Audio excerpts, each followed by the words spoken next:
She said my name, and I felt it in places I had no business feeling anything. Not loudly, not dramatically. Just my name, in that hallway, in her voice, at 8:45 on an ordinary Thursday evening. And something in the way it came out stopped me mid-step, like she had reached across the 8 years between us and put her hand directly on my chest. I turned around slowly. She was standing at the end of the hallway, in the light from the kitchen doorway. Auburn hair loose around her shoulders, glass of wine held loosely at her side, looking at me with an expression that had no business being on the face of my mother's best friend. Like she had just heard herself say my name and understood, for the first time, what she actually meant by it. The silence between us lasted maybe 3 seconds. "Sorry," she said, covering it quickly, professionally almost. "I was going to ask if you wanted another drink." "Sure," I said. She went back into the kitchen. I stood in that hallway and pressed my hand flat against the wall and told myself it was nothing. But I had heard my name said by Sophia for 8 years, across 100 Sunday dinners and crowded rooms and ordinary moments. Not once had it ever felt like that. Not once had it ever felt like a secret she hadn't meant to tell. She poured my drink without looking at me. That was the tell. Sophia always looked at people when she talked to them, fully, directly, the kind of eye contact that made you feel like the only person in the room. 8 years, and I had never once seen her look away when she didn't mean to. She looked away now. She handed me the glass. Our fingers didn't touch, she made sure of that. The deliberate, careful handoff of someone who has just decided something and turned back to the counter. "Your mom's looking for you," she said. Casual, normal, everything normal. "She can wait," I said. That made her stop. She turned around slowly, leaned back against the counter with her wine glass, and looked at me the way you look at something you've been trying not to look at directly for a very long time. "Daniel." "How long?" I said. She blanked. "How long what?" "How long have you been saying my name like that and catching yourself?" The kitchen was very quiet. Something moved across her face. Surprise first, then something that wasn't surprise at all. Something that looked more like relief. The specific relief of someone who has been carrying a thing alone and has just been seen carrying it. She looked down at her glass. "That's not a question I should answer," she said quietly. "I know," I said. "Answer it anyway." She looked up, and in the warm kitchen light with the party noise drifting in from the other room and 8 years of Sunday dinners sitting between us, she answered it. Not with words, with her eyes. And that was enough. It happened an hour later. The party had thinned, people saying their goodbyes, coats being found, the particular wind down of an evening that had gone well. My mom was at the door. Sophia's husband Marcus was in the living room talking to someone about something. I was in the kitchen doorway when she came back in for the last of the glasses. She didn't see me immediately. I watched her move through the kitchen, unhurried, efficient, stacking glasses, wiping the counter, and I thought about what she'd said with her eyes an hour ago, and the way my name had sounded in that hallway, and 8 years of not understanding something I apparently should have understood a long time ago. She turned around and found me there. She didn't startle, just stilled. "Everyone's leaving," she said. "I know." She set the last glass down, looked at me across the kitchen. Neither of us moved. Then she crossed toward the doorway, toward me. She had to pass me to get to the hallway, and I didn't move out of her way, and she didn't ask me to. She stopped, right in front of me, close. The door frame on one side, me on the other, 6 inches of space between us that felt like nothing and everything at once. I could see the small freckles across her nose, the way her green eyes were doing 3 things at once, the slight unsteadiness of her breath. My hand came up, slowly, giving her every chance to step back, and my fingers brushed along her jaw. Just that. Just the lightest touch. Her eyes closed for 1 second. 1 second of her leaning into it almost imperceptibly, her face tilting slightly toward my hand, her lips parting just enough to tell me everything. Then voices in the hallway, her husband's laugh, loud and close. Her eyes opened, she stepped back, smoothed her blouse, picked up the glasses. "Good night, Daniel," she said. Steady, composed, perfect. She walked past me into the hallway. I stood in the kitchen doorway and understood that something had just started that was not going to stop. She texted at 11 the next morning. No greeting, no preamble, just, "I didn't sleep."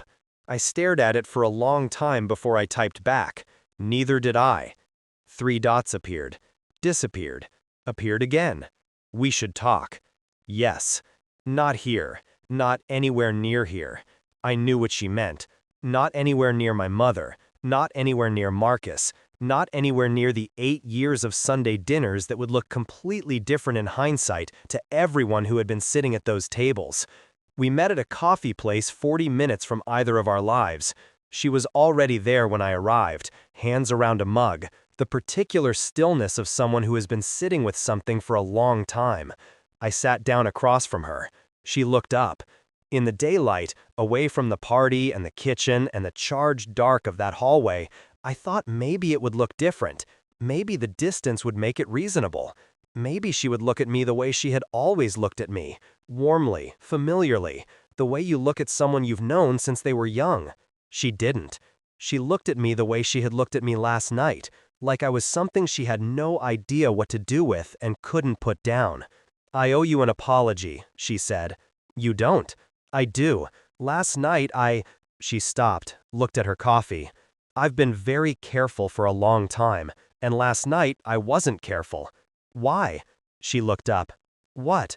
Why have you been careful?" I said. "For how long? And why last night did you stop?" She was quiet for a moment. "Because you looked at me," she said finally, quietly. "You looked at me the way you've been looking at me for 2 years, and She stopped. I just couldn't pretend I didn't see it anymore. The coffee shop moved around us, normal people having normal mornings. 2 years, I said. "At least," she said. I reached across the table and put my hand over hers. She looked down at it, didn't pull away. "What do we do?" she said, her voice very quiet. "I don't know," I said honestly, "but I don't think we can go back to Sunday dinners." She laughed, short and real and slightly broken. "No," she said, "I don't think we can either." My mom invited her for dinner 3 weeks later. I didn't know she was coming. I found out at 6 o'clock when my mom mentioned it casually while I was in the kitchen, and I had exactly 40 minutes to decide whether to leave before she arrived or stay and be a person who could handle this. I stayed. I went upstairs to change. Stood in front of my closet longer than I ever stood in front of my closet. Put on a shirt, took it off, put on another one. Told myself I wasn't doing what I was doing. I was halfway through buttoning it when I heard her voice downstairs. My hands slowed on the buttons. I finished dressing. Stood in front of the mirror for a moment. Looked at my own face and thought, this is what you're doing. This is what this is now. A man standing in his childhood bedroom carefully buttoning a shirt because a woman downstairs said his name once in a hallway. When I came downstairs, she was in the living room with my mom. She looked up when I walked in. Her gaze moved over me. Quick, controlled, a single second, and then back to my mom. But I caught it, and she knew I caught it. And we both spent the next 2 hours performing Sunday dinner with the particular precision of 2 people who have developed an extremely specific thing to hide. After dinner, my mom went to make coffee, and her husband Marcus took a call outside. We were alone in the hallway. She was getting her coat from the rack, I was standing near the stairs, nowhere to reasonably go, no reason to be there except that I was. She pulled her coat off the hanger. "You changed your shirt," she said, not looking at me, sliding one arm into the coat. "What?" "You changed your shirt." She turned slightly. "From what you were wearing earlier. You changed before you came downstairs." I didn't say anything. She turned to face me fully, coat half on, and looked at me with those green eyes that were doing that thing again, that thing where they said everything she wasn't saying out loud. "Why did you change your shirt, Daniel?" My jaw tightened slightly. "You know why." She held my gaze for a moment, then she reached up and adjusted the collar of my shirt, slowly, deliberately, her fingers grazing my neck for just a second, and said very quietly, "It looks good." She finished putting her coat on. Marcus came back through the front door. "Ready?" he said to her. "Ready," she said, warm smile, perfect composure. She walked past me toward the door. Her hand brushed mine as she passed, the lightest possible contact, 1 second, deliberate, and then she was gone. I stood in the hallway and felt that 1 second everywhere. She called me on a Tuesday evening 3 weeks after the coat room. It was raining. I was at my apartment. Her name on my phone at 7:30 felt like something I'd been waiting for all day without admitting it. "Are you home?" she said. "Yes. Can I come over? A pause. I just need to be somewhere that isn't my house right now." She arrived 20 minutes later, damp from the rain, her auburn hair darker at the ends. She stood in my doorway and looked at me, and I stepped back to let her in without either of us saying anything. She walked into my living room, sat on the edge of the couch, stared at her hands. "He forgot our anniversary," she said. "Again, 2nd year in a row." She laughed quietly, no humor in it. I didn't even remind him this time. I just sat there, ate dinner, watched him look at his phone, and thought about... She stopped. "About what?" I said. She looked up at me. "About you," she said, simply, like it was the most obvious thing in the world. "I sat across from my husband on our anniversary and thought about you." I sat down beside her, not across from her, beside her, close enough that our arms were touching and neither of us moved away. She leaned her head against my shoulder. I put my arm around her. We sat like that for a long time. The rain on the windows, the city quiet outside. Her breathing slowing from the tension of the evening into something that sounded like the first real exhale she'd had all day. "This isn't fair to you," she said softly.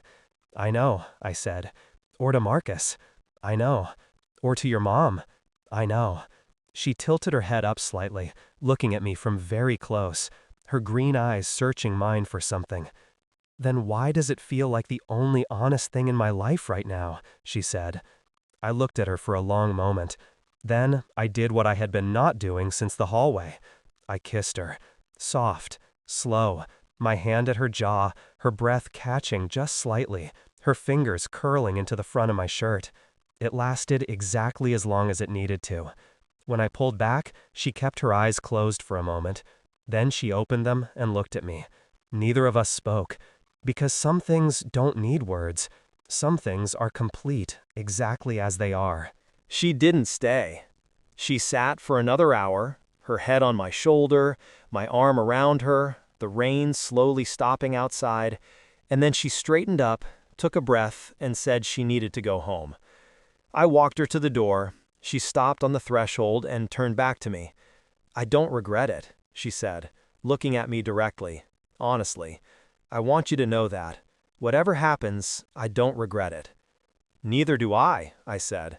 She nodded, looked at me one more time with those green eyes that had been saying things to me for apparently 2 years before either of us admitted it. Then she left. I closed the door and stood in my apartment and thought about 8 years of Sunday dinners, my mom's laugh at those tables, Marcus's hand on Sophia's back at 100 social occasions, and Sophia's voice saying my name in a hallway, and what it had meant, and what it was going to cost. I thought about all of it, and then I thought about her fingers curling into my shirt, and I understood that there was no version of this that was simple, no version that didn't have weight and consequence and the very real possibility of burning things that mattered. But there was also no version where I went back to Sunday dinners and pretended I hadn't heard my name said like that. Some doors, once opened, don't close. This was one of them. We existed in the space between things for 6 weeks after that. Texts that ran late into the night, 2 more coffee meetings at the same place, 40 minutes from our lives, one afternoon walk along the river where we talked for 3 hours, and she laughed at something I said with her whole face, and I thought, there it is, that's the thing. Not the tension, not the wanting, that laugh. That completely unguarded, real laugh that I had never once seen her give Marcus in 8 years of watching them in the same room. She was different with me. Not performance. Not the warm, composed, capable woman she was in every room she walked into. Just herself. Uncertain sometimes, funny, occasionally sharp in a way that surprised both of us. Capable of sitting in comfortable silence without needing to fill it. I was falling in love with her. I knew it the afternoon by the river when she stopped walking and turned her face up to the sun for a moment with her eyes closed, just a second, just breathing, and I thought, I would stand here as long as she needed. I would wait as long as this takes. That evening she told me about her marriage. Not the version she told people at dinner parties, the real version. 7 years of growing slowly into strangers, of being in a room with someone who had stopped seeing you so gradually that you didn't notice until you were invisible, of having things to say and nowhere to say them. I listened. When she finished, I said, "You've been alone in that house for a long time." She looked at me. "Yes," she said quietly, "I have." I took her hand. She laced her fingers through mine and held on, and we walked back along the river in the late afternoon light and didn't say anything for a long time. My mom called on a Friday afternoon. Casual, checking in, her voice doing the warm, ordinary thing it always did. "Sophia mentioned she ran into you somewhere," she said. "Coffee place downtown?" Everything in me went very still. "Yeah," I said. "Ran into each other. Just caught up for a bit." "She said you seemed good." A pause. "She always asks about you, you know. Always has." After I hung up, I sat at my kitchen table for a long time. My mom. 20 years of friendship between them. Every birthday, every crisis, every ordinary Tuesday phone call that had been the consistent thread of both their lives. And me. And Sophia. And what we were becoming. I thought about my mom's voice on the phone just now. Warm and completely unsuspecting and trusting in the way only people who love you trust you. I thought about what this would do to her if she knew. I thought about Sophia in my apartment in the rain, saying, "This is the only honest thing in my life right now." I thought about both of those things for a very long time, and I didn't have an answer. But I knew, clearly, finally, that I was in love with her. And I knew that love and simple were two different countries, and I knew which one I was living in. She called me on a Sunday evening. "I told Marcus I want to separate," she said. I sat down. "Are you sure?" I said. "I've been sure for longer than I've been honest about it." A pause. "This isn't about you, Daniel. I need you to understand that. This decision, it's mine, about my life, about 7 years of being invisible in my own home." "I understand," I said. "But," she stopped, "but you're part of why I finally said it out loud, because you reminded me what it felt like to be seen." Her voice quiet, steady. "And I don't want to go back to not being seen." I didn't say anything for a moment. "What happens now?" I said. "I find an apartment," she said. "I tell your mom, and that is gonna be—" She laughed softly. "That is gonna be a whole thing." "Yeah," I said. "And then," she paused, "and then I figure out who I am when I'm not performing being fine." "I'll be there," I said. A long pause. "I know," she said. "That's the only reason any of this felt possible." She told my mom 6 weeks later. I wasn't there for it. I don't know exactly what was said. My mom called me that evening, her voice careful and complicated, and said, "Sophia told me some things today, and I think I need some time." I said, "I know. Take what you need." She did. It took 3 months. 3 months of careful, difficult, honest conversations between my mom and Sophia, between my mom and me, between all of us, and the 8 years that sat in the middle of everything like something that needed to be looked at directly before anyone could move. It was not simple. It was not without cost. Some things between my mom and Sophia shifted in ways that may never fully shift back. That is something I carry, that Sophia carries, that lives in the complicated place where love and consequence share the same address. But here is what else is true. Sophia has an apartment now, with afternoon light through the kitchen window, and a bookshelf she filled herself, and a laugh she doesn't save for company anymore. She laughs like that every day, with her whole face. And I think about a hallway, and my name, and 8 years of Sunday dinners suddenly making complete sense. And I think, some things cost everything, And some things are worth it. Those two facts can both be true at the same time. I know, because I'm living in them.